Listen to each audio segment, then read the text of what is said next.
Did your plans change unexpectedly? Don't worry, canceling your Avis reservation online is a straightforward process, and we'll guide you through every step with ease. Welcome to This Explainer.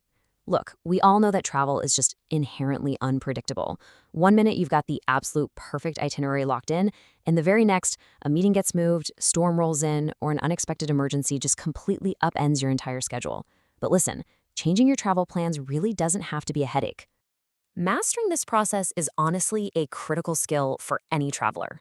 Knowing exactly how to efficiently manage your bookings online doesn't just save you precious time. It can literally save you a significant amount of money in unnecessary fees. So let's make sure those unexpected changes don't end up draining your travel budget. Okay, let's dive into this. Here is our comprehensive roadmap for mastering your Avis booking today.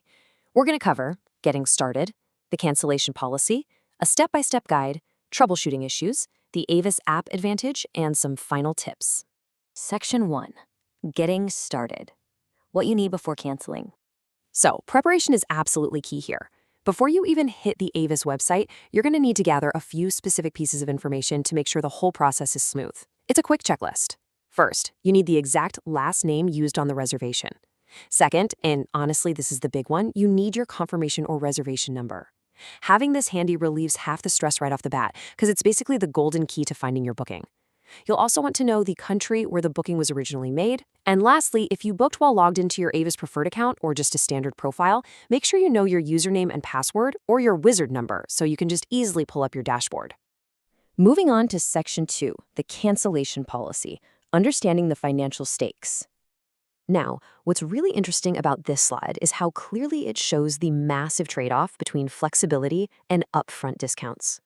The financial impact of your cancellation depends entirely on how you initially booked your car. If you chose the pay later option, meaning you didn't put down a credit card up front to hold the reservation, you're golden. You can cancel that reservation without a single cancellation fee. It's a major relief. On the flip side, though, if you went with the pay now option to score that sweet prepaid discount, well, your booking comes with much stricter rules and some very specific cancellation penalties. Let's break down exactly how this timeline works for those pay now prepaid bookings. Imagine this. You've got a flight scheduled for tomorrow, but a massive storm suddenly grounds all air traffic. Total nightmare, right? Well, if you realize this and cancel your Avis rental more than 24 hours before your scheduled pickup time, you're going to be assessed a $50 cancellation fee. The rest of your prepaid amount gets refunded.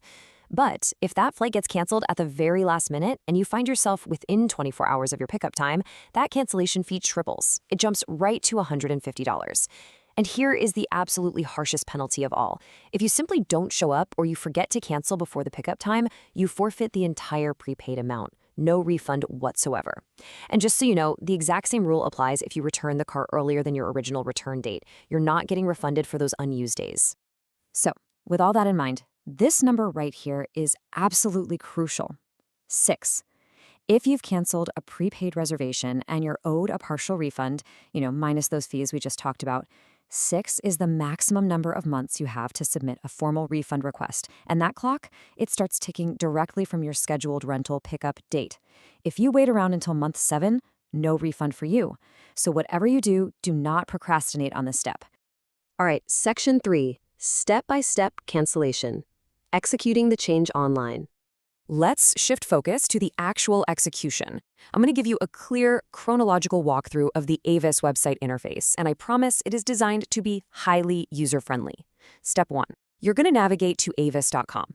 Right near the top of the homepage, typically tucked under the Reservations tab, you'll see a link that very clearly says View/Modify/Cancel. Go ahead and click that. Step 2. The site will prompt you to enter your last name and your reservation confirmation number. Take your time, type those in, and hit that Find Reservation button. Step 3. Once your booking pops up on the screen, you'll see a link right next to it that says Cancel. Click that link and literally just follow the on-screen prompts to finalize it.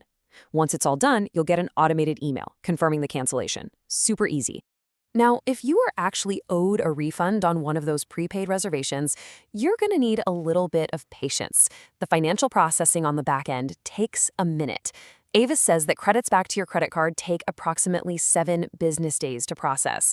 And if you happen to use a debit card or had a hold placed on your account, reversing those bank holds can realistically take up to 2 full weeks, depending on your bank's own internal procedures. While that hold is sitting there, those funds won't be available to you, so it's definitely something you want to factor into your travel budget. Section 4. Troubleshooting issues. Overcoming common roadblocks. Look, sometimes technology or third parties just complicate things, right? But we've got some highly actionable insights ready to help you resolve them. First up, the tech side. If you're on the Avis portal and getting frustrating system timeout errors, check your browser settings. You have to enable primary and session cookies. The Avis system needs them to manage your transactions securely, so if you're running strict ad blockers, the site is just going to fail. Second, if you book through a travel agent or a third-party site like Expedia, you generally cannot cancel directly on avis.com. You have to contact that third party directly because you're bound by their specific cancellation rules. Third, and this is a huge proactive tip, always provide your flight info when booking. Why? Because Avis states that if your flight gets canceled, they might actually waive that nasty no-show fee, but only if that flight info was already attached to your reservation. And finally, if the online system completely fails you, just pick up the phone. Avis has dedicated customer service numbers readily available on their site. Section 5. The Avis App Advantage. Managing bookings on the go. And this brilliantly illustrates the ultimate travel companion for sudden itinerary shifts. By downloading the Avis app on your iPhone or Android, you're putting full control directly in the palm of your hand. You don't need to hunt down a computer or wait on hold. You literally just open the app, tap the Manage Bookings tab, select your trip, and hit Cancel. It's the absolute fastest, most frictionless way to handle a sudden change of plans, even if you're literally standing in the middle of a chaotic airport terminal. Section 6. Final tips and disclaimer. Wrapping up your travel plans. The core takeaway here is that mastering online reservation cancellations empowers you to handle any travel hiccups with total confidence. Now, for a quick professional disclaimer, the travel industry is constantly evolving, Policies, fees, timelines, they are always subject to change. So it is always wise to double-check the specific terms and conditions directly on the official Avis website or contact their customer service to verify the most current info for your specific rental. So are you ready to take control of your travel plans?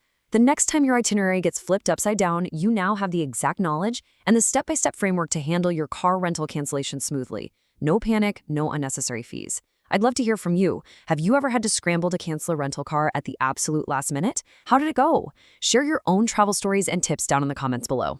Thanks so much for hanging out with me on this explainer. Keep exploring, stay flexible, and safe travels.